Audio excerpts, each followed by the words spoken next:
Hello and welcome to the very last episode of this season of Fire 5 at Phoenix.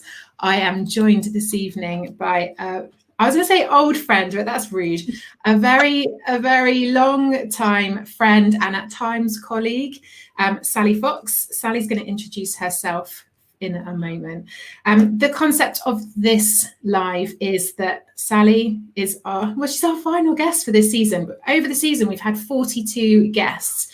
So this is number 43, 42 guests so far on 12 different topics, with all of the guests have come in with 5 different questions on those topics. And we've had some really amazing conversations. So I'm really looking forward to this evening. So I haven't seen Sally's questions. I know the topic, but I do not know what those questions are. So I'm looking forward to what Sally brings and the conversation that follows. So thank you, Sally, for joining us.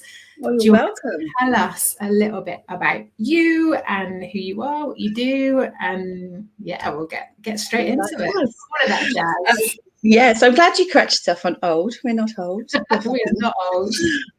But we have been friends a very long time, and yeah, our personal lives and professional lives have been entwined, I think, over the years.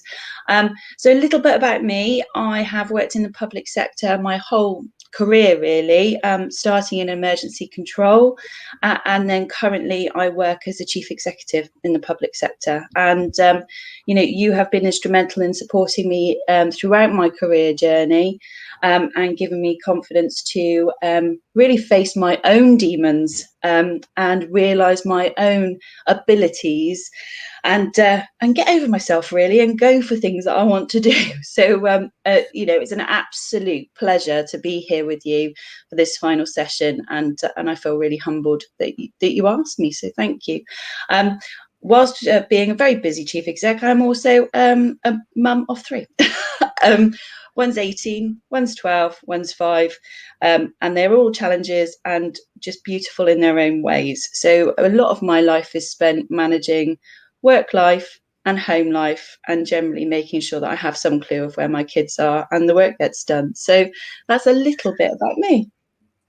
It's that juggle, isn't it, of who am I today, what hat am I wearing, where do I need to be, and who am I supposed to be picking up from where and when. It's such a juggle.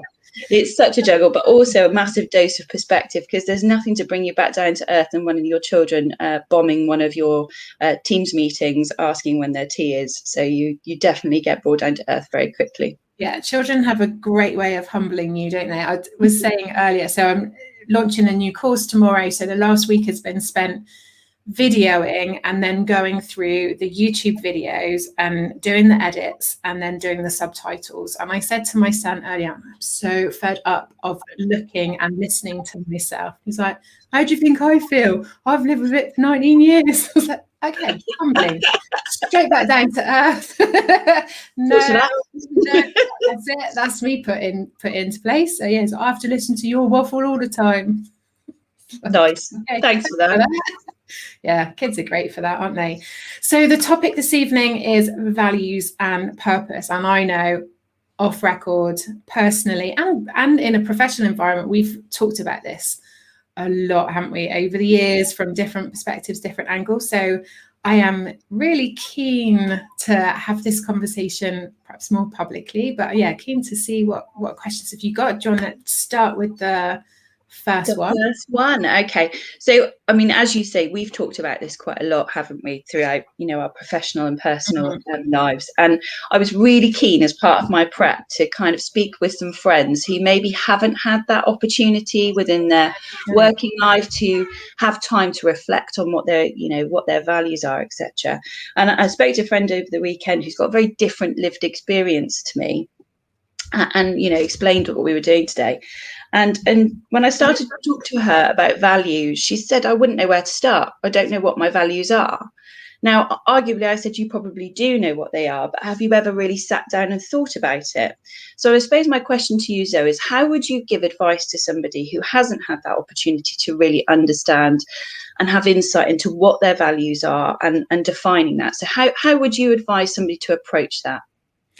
So it's something that I work on with people, and your friend is not alone in that. We've had people, and it's one of the weeks that we do on the Thrive program, and there's been people in, you know, that have done that program in their 50s plus who have said, I've never done this. How have I got to this age and never sat down and looked at this?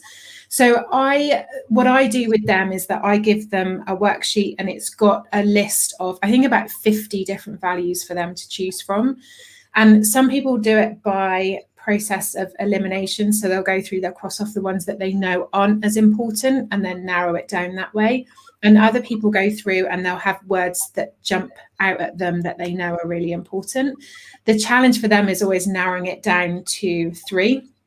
5 if I'm feeling a little bit more lenient, but 3 is a good number. And just getting them to really think about what is important. Not that the why these are important is important, but it's the what needs to come first. And I think what is really important is thinking about what the words mean to them as an individual, not necessarily a dictionary definition or something that society gives an explanation to that word. Is what that word means to you. So say, for example, security might mean something very different to me, to you, based on different life experiences. So it's really about how you connect with those words and what you feel is important. And then the kind of second part of that conversation is that none of these values are more important than the other. You can't look, we will have that conversation with people, and we'll talk about what different people have selected. And it's not that, there's a top 3 that puts you, that means you're a more genuine person or a better person than anyone else. They really are just what's important. Yeah, because you feel like, I know honesty is always one, and people, just because you haven't selected honesty as your top 3 doesn't mean that it's not important to you. It doesn't make you a bad person. Yeah. It's just that actually, that might not be that top 3 or top 5 for you.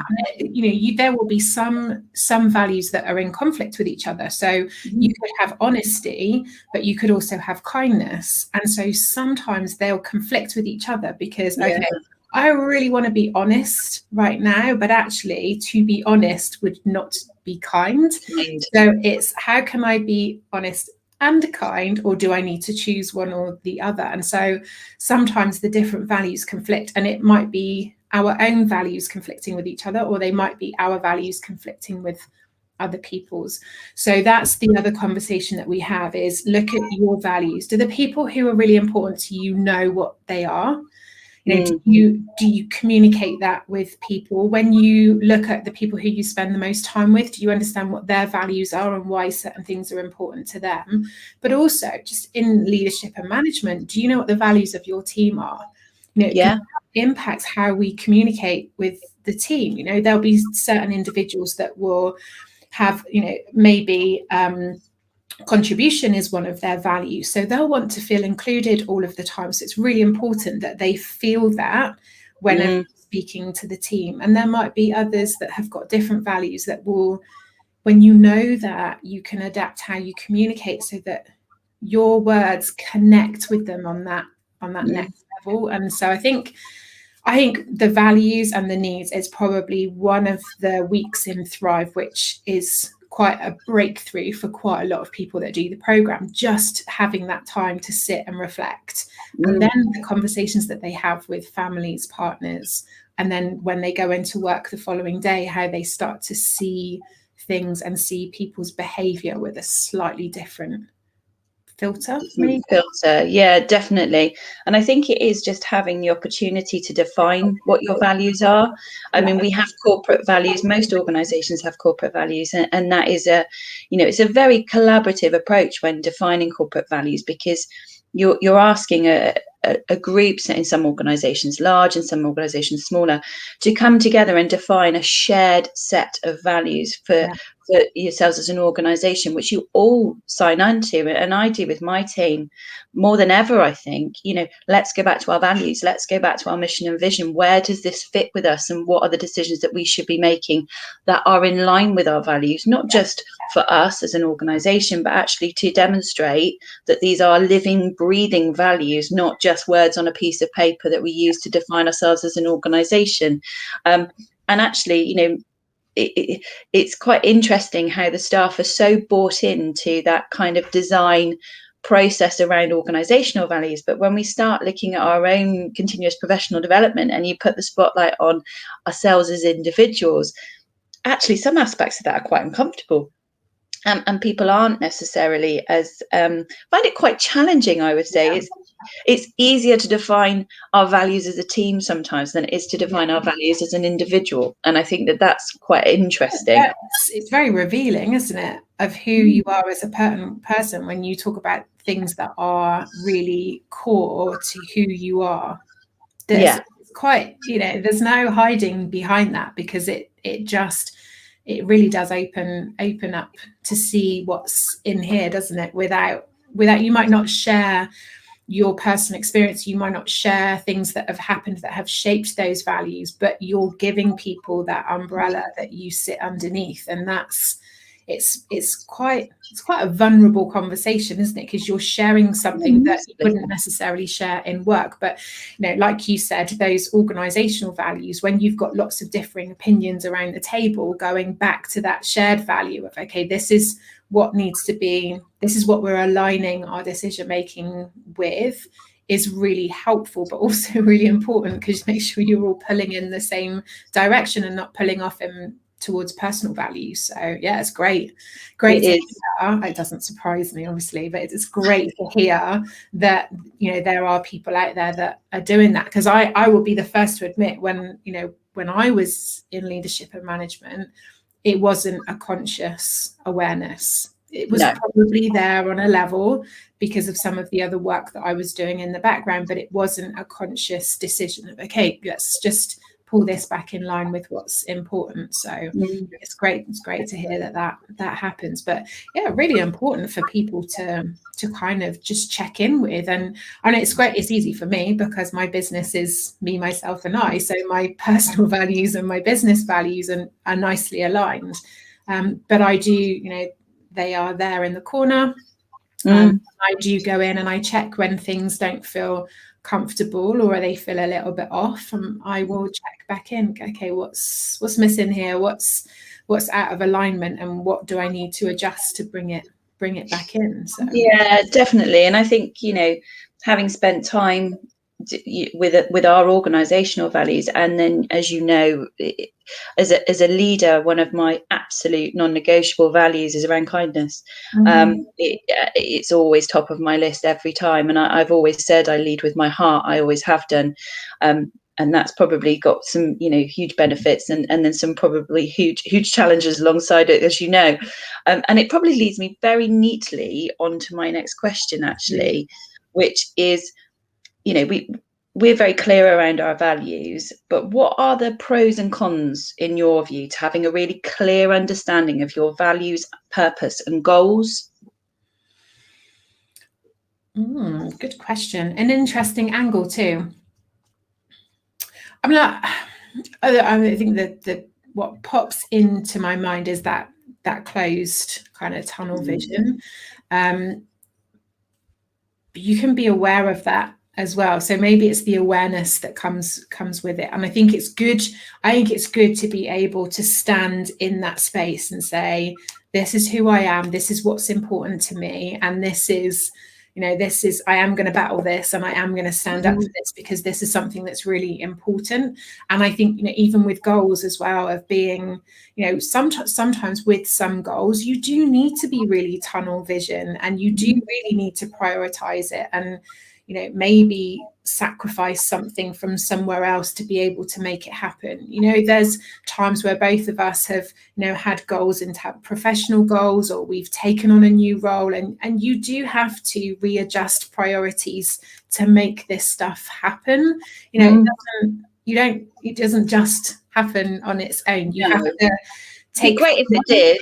wouldn't it just? Nice. But it would be, you know, you have to take from one pot to put into the other to be able to make it happen. So I think tunnel vision is really important. Being really clear on what it is that you want and what it is that's important to you is really important. But I think you do need that awareness of the other people around you and also what's important to them and how it fits in, you know, and having that conversation, being able to communicate, this is what's important, this is what I want to work towards, this is how I would love to have your support to help me to make that happen, this is where I might need you to help me stay accountable or to show up for me, this is how I see you fitting into it, because people like to be involved, don't they? They like to know that they, you know, that you're not just kind of like, right, this is where I'm going and off I go, and they get left behind. People want to feel included. So I think tunnel vision is really important, but, you know, who's surrounding you and how do they fit into that? And actually, as much as we want other people to be flexible or more understanding, sometimes we have to be that too. So And I struggle with that at times. I mean, definitely through having such a clear vision of where I'm going and what I'm doing. One, I think sometimes the challenge is where I've realized, probably more so now than ever before, that sometimes I find it difficult where people don't necessarily share my values, and I've had to learn to understand that what means something to me might not mean something to somebody else. That doesn't mean they don't bring a lot to the table, but it's just a case of that compromise actually enables the job to be done. And I think definitely in senior leadership now, I'm working out that actually that real diversity of thought is actually a good thing, rather than, you know, you don't share my values, I'm not sure that we're going to be able to, you know, and in my personal life as well. But also, and I'm sure you've had it, I get, I used to get a level of frustration when people came to me and said, I want to develop, or I want to achieve this, or I want to do this, but they didn't want to put the time into establishing, you know, what's my purpose, what am I trying to achieve, what are my goals, what are my values, how do people work with me, who do I need? I really struggled with that at times, but actually not everybody's me, and I've learned that now, but it's not for me to problem solve. Yeah, and people have different approaches for things as well, don't they? So I think sometimes it is just about taking that step back, and if it's working for them, of actually just sometimes being curious of, oh, what, they're doing it differently, but it's still working. So what is it that they're doing differently?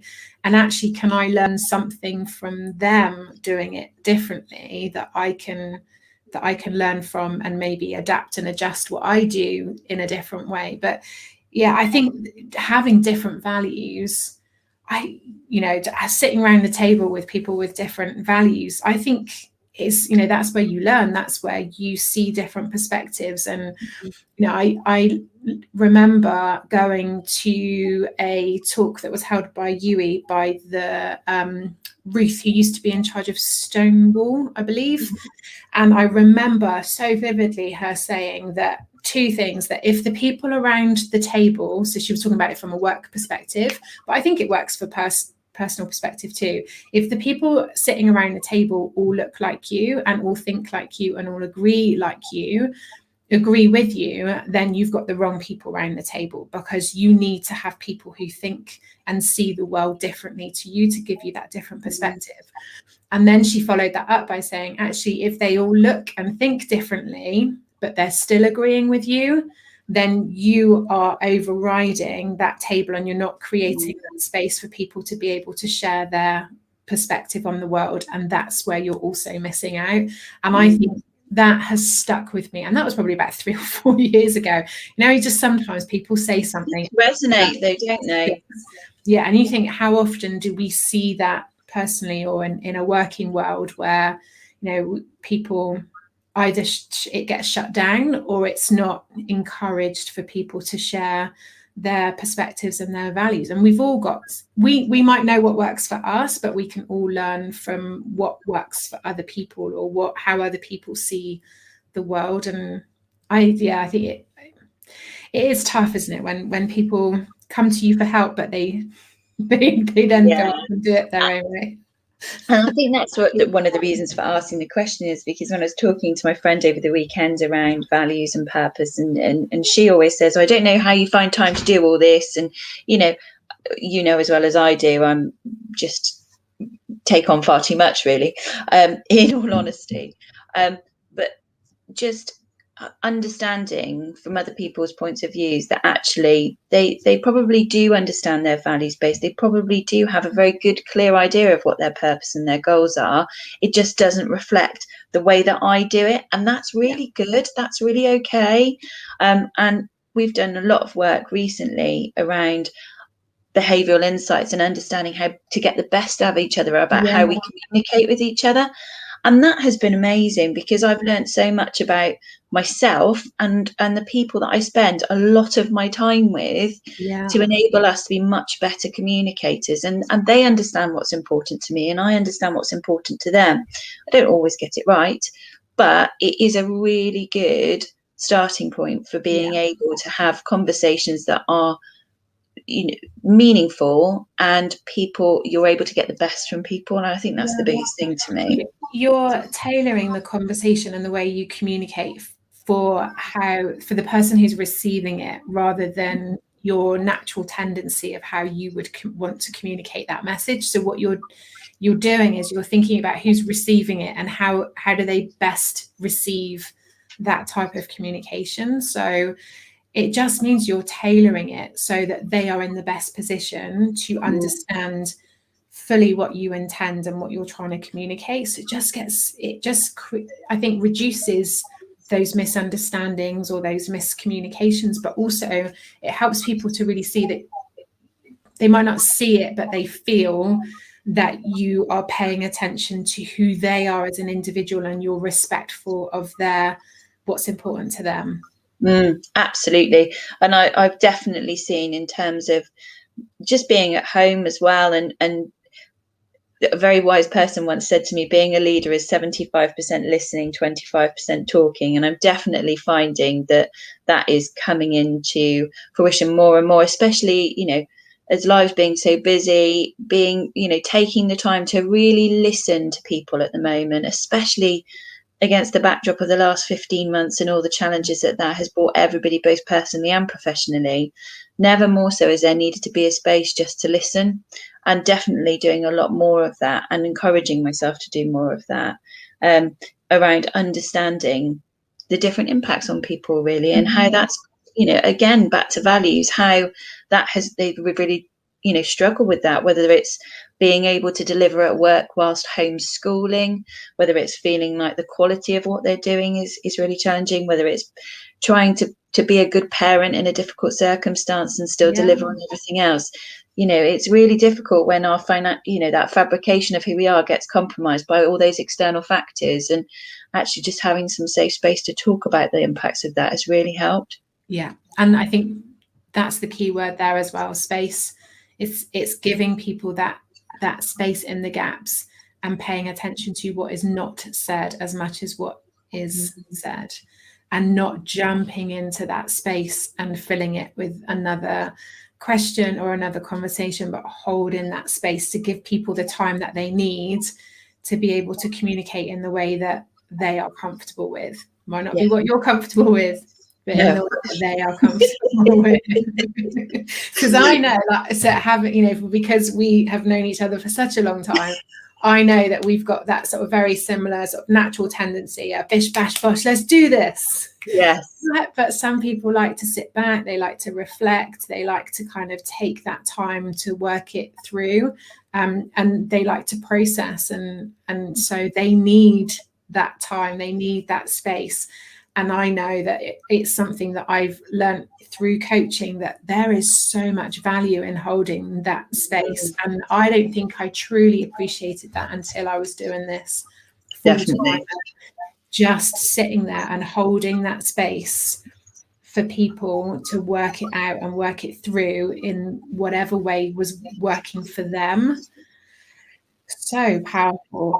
There's so many things. It really is. And you know me so well, because I am exactly like that. Let's just get it done. Like, what are we doing here?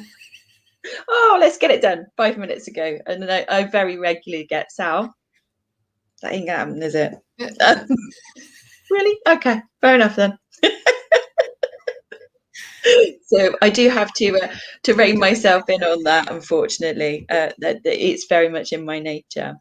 So moving on to my third question. Yeah.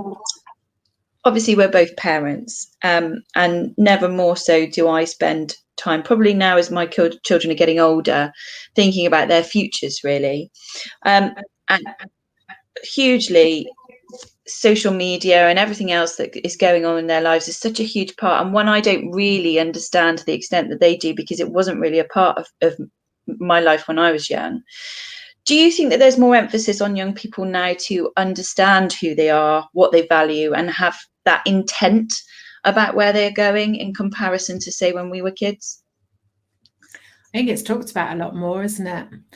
And I think what I noticed with the first couple of months of COVID, and with how people were being treated by companies, how people were being treated by each other, I think that almost ramped up the types of conversations of, when you looked at when all of this happened, how people responded, talking about behavioural insights, in terms of watching how people responded, you could really start to see what was important to people in how they responded. And I think also in terms of lockdown and restrictions,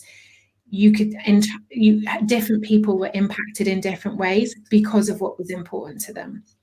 So there were some people that were, very much about, well, the rules are there, but this is more important, and I will take that risk. There were other people that were, well, the rules are there, and I'm going to do more than that because this is what's important. And there were, people that just interpreted things in different ways, made different decisions based on what was important to them. So I think that came up in conversation a lot more. I'm hearing from certainly younger people that I'm working with, and see through, speaking to young people through my son's circle, there's lots more conversation around finding work that's purposeful, around finding things that are important to them. That, when, we both joined an organisation that was a career profession, wasn't it? You joined, you stayed forever. And you stayed until you were told it was time to go. And then if you could, you came back in a different role and stayed a little bit longer. And that was it, wasn't it? That was how it was. And that's not these generations that are coming up through. It isn't long term. It's much more sort of shorter term mentality, but also what's important mentality. So if things aren't working for them, they'll, this is not that they don't have stickability, but it's about them deciding, is this important to stick at? Because if it isn't, I'm going to put my energy into something else. Sometimes it's interpreted perhaps by our generation and the generation above as there's certain lacking the resilience to stick at things, or I think they're just making decisions in different ways. Definitely. I mean, I from recruiting over the last couple of years, I've noticed a huge step change in that probably demographic of the sort of 19 to 28-year-olds around what they are seeking from an employer. It's really interesting, and I love it because as an organisation, we're receiving more challenge than ever before around things such as our values and how do we, how are those demonstrated in the way we work? Diversity, so diversity within our organisation, workforce representation, how are we inclusive and what is our approaches, and also our environmental footprint, looking at how we are contributing towards that climate agenda. And I just think that's incredible, because I think back to when I was, 18, 19-year-old, my biggest worry in life was where I was getting the money to go out on a Saturday night. But actually to have people coming in now seeking roles and having the confidence to challenge employers about where are your social values, I think is great. But on the flip side of that, as a mum, my stepson's now 18 and he's really struggled in the academic environment through school because he was dyslexic, and there were some real challenges there, and I saw him flounder quite a lot at times around, what do you want to do? I don't know what I want to do. And it was just so happened that we found that he had a real love of woodwork, and he has thrived ever since and become a carpenter and gone on to do incredible things that we're really proud of. But, you know, we had to really work with him to find what made him tick. And it certainly wasn't doing English or maths. But then suddenly with carpentry, English and maths had context. So actually he then, you know, find a bit more interest in it. So it's got that pro and that con around. It's incredible, but also it's quite a lot of pressure. But I think this is, and I would love to see schools change this conversation with young people, that actually it's not about looking for a job title or a career or an industry that you're trying to get them to choose. It's about choosing the ingredients of what they're looking for that's important. So where are their strengths? Where do they get their most enjoyment? Where do they really come into their own?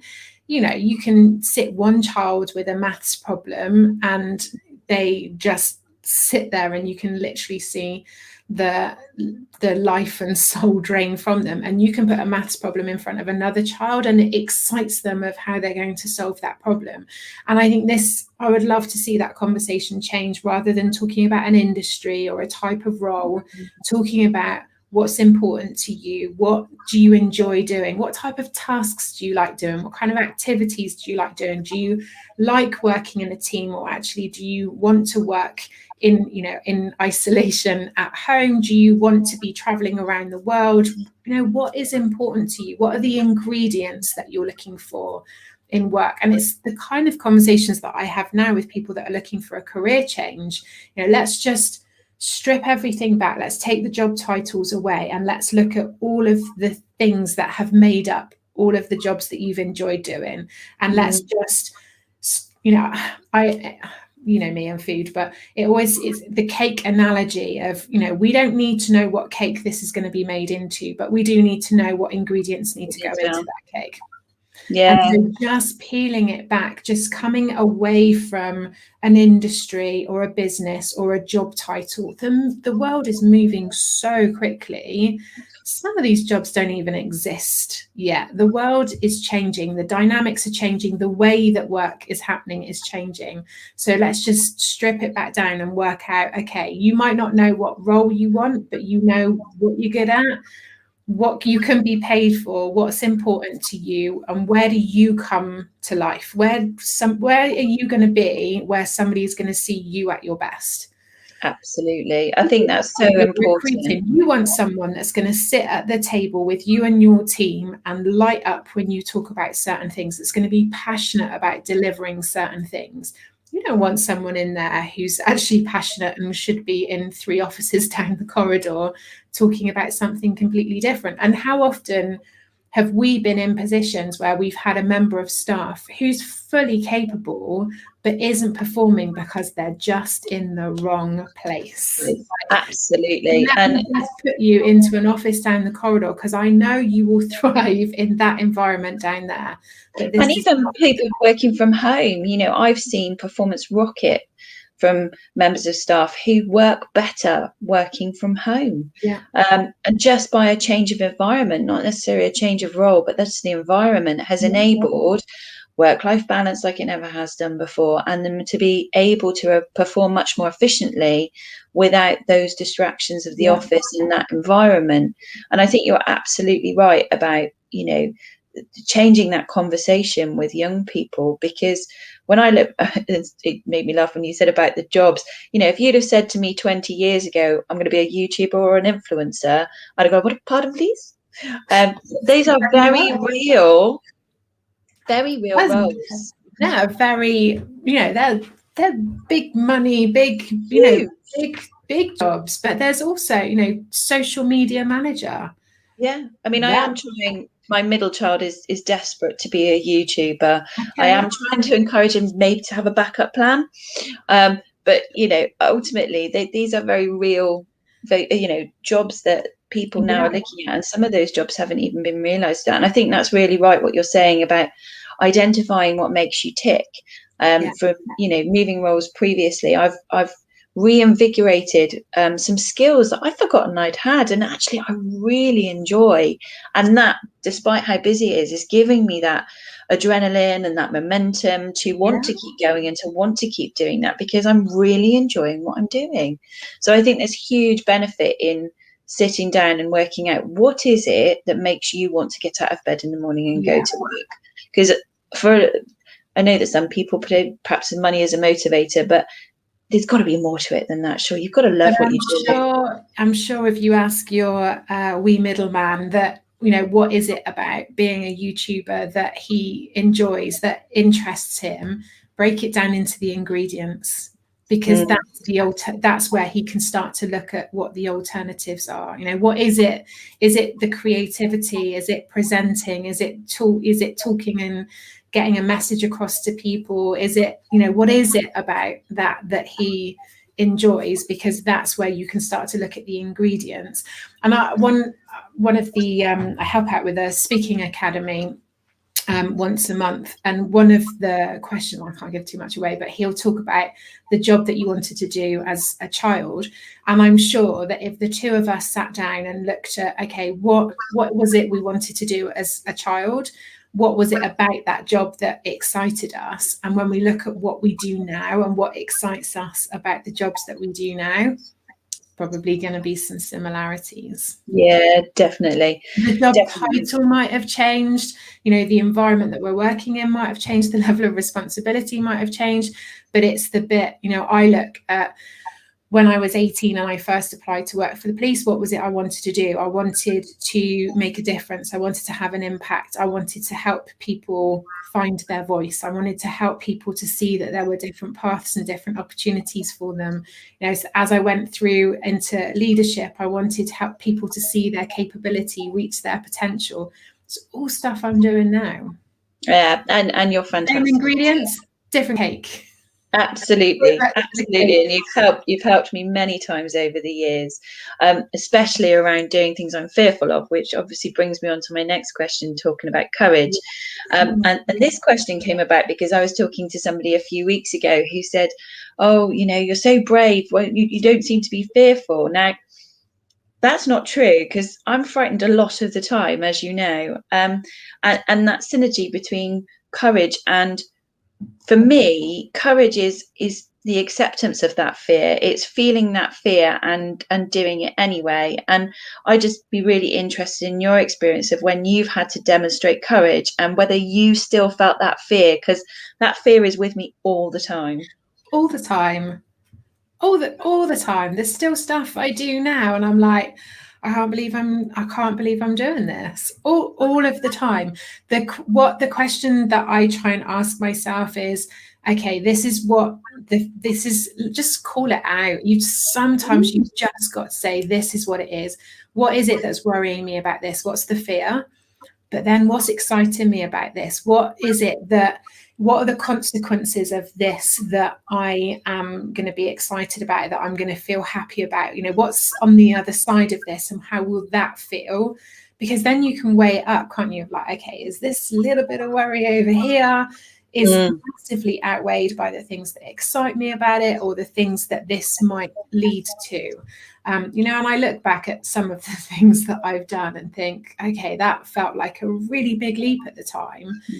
But sometimes it's just that domino effect. You knock down that one domino and all of a sudden other things start to fall into place, or they just don't look as big and scary once you've knocked that first one down. But yeah, it's all the time. But that's where you're kind of, you know, that you're pushing through into that next level, aren't you? It's definitely. Like, this is how it feels now. Ooh, okay, this is like, okay, right. Let's just do this and keep doing it. I mean, that's the thing. What I kind of said is, being brave and having courage is not the absence of fear. It's actually recognizing that fear and really understanding around, what am I frightened of? And one of the things I come back to every time, what is the worst that's going to happen here? Okay, I might look a bit silly. I might say the wrong thing, but actually, am I all right? Yeah. The family all right? Yeah. Well, it'll probably be all right, worst case scenario. But you're absolutely right about that, kind of doing those firsts. Because I know when you were, talking back to when you set up Phoenix, there was so many firsts. It was all firsts. And we sat there a year later and, talking about how far it had come after the first year. And, we're lucky that you and I and another one of our friends, we really have energy, don't we? And we're really good at kind of giving each other a little bit of chicken soup for the soul when it's needed, a little bit of a dose of reality, proportionality, and also making each other do stuff that terrifies us most of us. and I think that sometimes that's the thing, is if have the people around you that, two ways: one, that will encourage you when they can see that it's what you want, but it's fear that's holding you back, to give you that support and that encouragement. But secondly, to really challenge what's holding you back and give you that space to say, actually, this is not for me.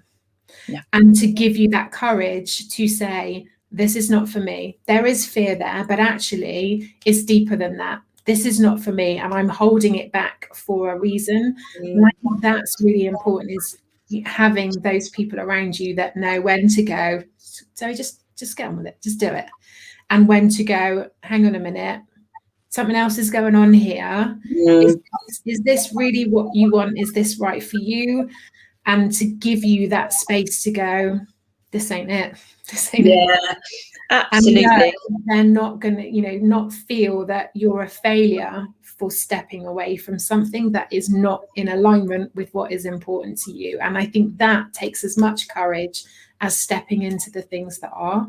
Yeah, I totally agree. And I remember I was successful for a very senior role a few years ago. I'm sure you probably remember, and I'd been appointed, and it had been, it had been communicated to the organization I was working for at the time. And I suddenly got a bit of an insight into the role and very quickly felt uncomfortable. And I remember us talking about it and me saying, this just doesn't feel right. But everyone's relying on me. Everyone's expecting me. I've got to deliver. And you very clearly gave me that instruction around there's a big difference between what you feel obligated to do and what's right for you. And having the courage to follow the path that's right for you, not what others expect you to do. And that, having to tell the organisation, actually, I've taken some time to reflect, this isn't right for me at the moment. And my daughter at the time was only 2, and I could see, it was really going to cloud my ability to be with her. But I was terrified of having that conversation. But actually, I got, rather than it being, a negative on my career, I actually got quite a few people came up to me and went, that was really brave to do that. And actually, I got more respect for turning around and going, no, actually, that's not my journey at the moment. Than that's anything else. Huge courage. And I think sometimes that's, people have to have that space to think that through, of, is it fear that's holding me back, that actually I just need that some self-talk to step over that fear and be comfortable with being uncomfortable? Or is it not fear, and is it something else that is telling me that this is not the best decision for me right now, and that this isn't in alignment, something's not kind of fitting into place right now? What is that? And it both take courage. Yeah, absolutely. And recognizing that having courage is not about not feeling fear. In fact, it's recognizing and owning that fear and doing what's right despite it feeling quite uncomfortable. Fear is just the kind of, I think for me, fear is like that tap on the shoulder to go, you good with this? Anyway, I'm very conscious that I need to ask you my last question. You do. Okay, so Zoe, what are your top 5 tips for living a happy, healthy life which pivots on your values? Okay, my top 5 tips based on mine, or my top 5 tips in general for people?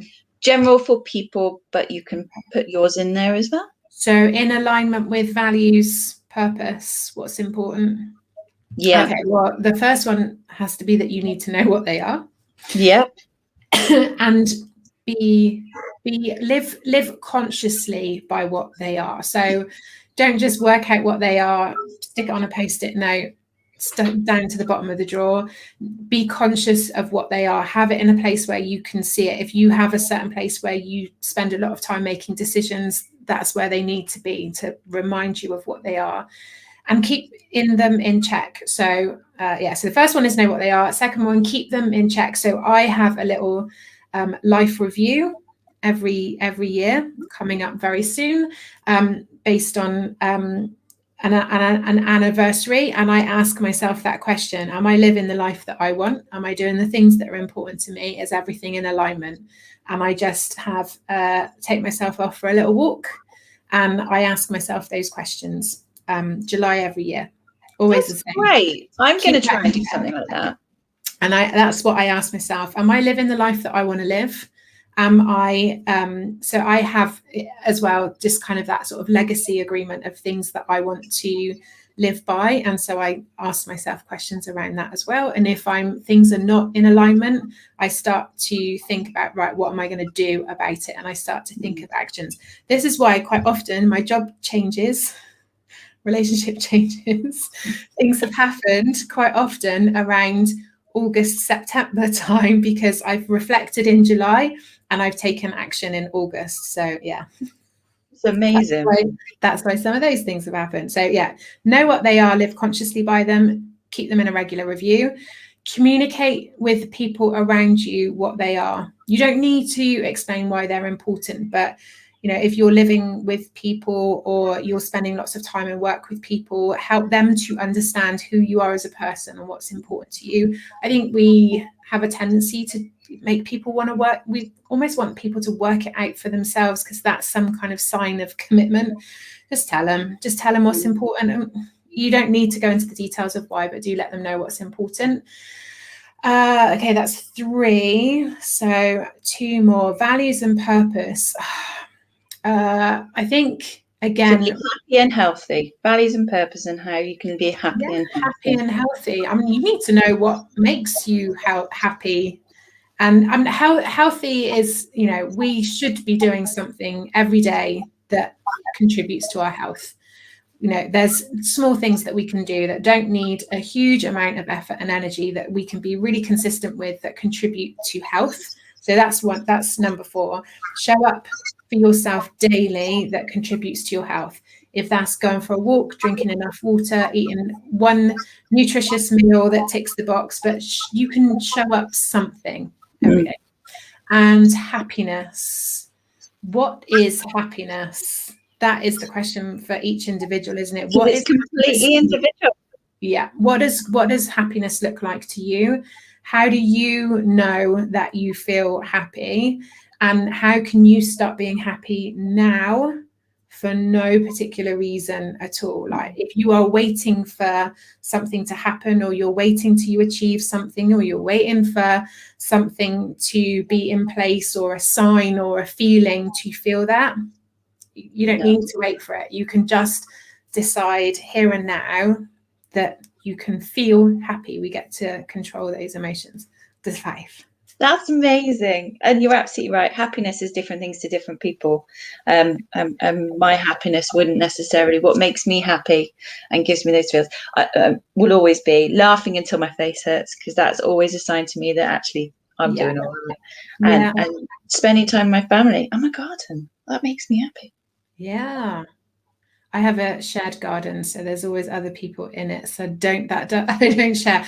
But for me, it's the giggles. It's the giggles with the snorts and the horrible faces, where you completely lose that self-awareness of how you look, because you're just fully in the moment. And you can't beat that. Never. What amazing questions, and what an amazing way to finish this season. So, I mean, we've had, as you said at the beginning, we've had so many conversations over the years talking about values and purpose and helping each other and helping other people through that. So it made complete sense. It was a no-brainer, as they say, to have you to come on. So thank you so much.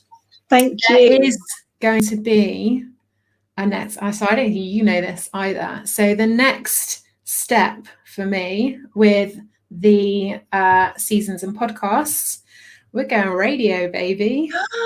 Wow! When? Starting next Monday, so there's some official announcements to come. Starting next Monday, Radio Jacks, it's an internet radio station, 11 o'clock every Monday. And it will be Feel Good 5 with Phoenix. So I've got people lined up to come in with 5 songs that make them feel good. And we're going to play those songs and talk about why and talk about people. And so that's the next step. That is amazing. I'm so proud of you. You practice my radio DJ voice. Incredible. Absolutely incredible. And, it was an honour to come on today. And I'm so glad. Thank you for everything that you continue to do for me, and for being a fantastic mentor and critical friend and friend. And likewise, having people in your circle, in your corner, is just so incredibly important. So I'm very, very grateful. And it's like coming up to 4 years of doing this. And yeah, there's been a lot of times where I'm like, talk me through this. And there's you and others that have been like really, really key to that. So thank you. So that's it. That's the end of this season. So this will be out YouTube, across social media. It will be out on the podcast channels later on this evening, so you can watch, listen back. There is going to be some shorter podcast episodes coming. So if you have questions that I can help to answer, doesn't matter what the theme is, doesn't matter what the question is, send me the question and I will answer them in some short podcast episodes. So that will be kind of filtering through. And yeah, Radio Jacks, 11 o'clock on a Monday, with a listen back on a Friday to hear some more chit chat and some music as well. And I'm being educated on different music, so that's very cool. But that's it from us for 5 at Phoenix. 43 episodes. That's a crazy number of guests and questions. I'm very, very fortunate, very grateful for everyone that's come in. Thank you, Sal, for your time. Always. Very much appreciated. Thank you to those of you who have joined us live, and thank you to those of you who have watched back and listened back over the season. I am very, very grateful. And that's it. As they say, that is a wrap. Thank you very much. See you all very soon.